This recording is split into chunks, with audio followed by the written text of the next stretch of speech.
اتنی نیک اور اتنی پردہ خاتون کے بارے میں یہ باتیں سننے کو ملیں گی.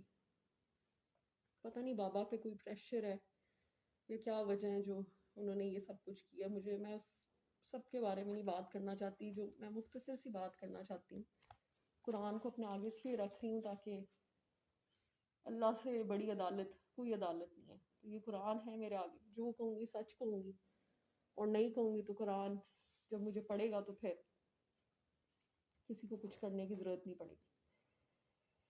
پہلی بات تو میں یہ کلیئر کرنا چاہتی ہوں کہ نہ میری والدہ کوئی پیر ہیں، نہ انہوں نے خود کبھی کسی کو کہا ہے کہ میں پیر ہوں یا میرے پاس آؤ، نہ کبھی ہم نے کہا ہے کہ ہماری والدہ پیر ہیں.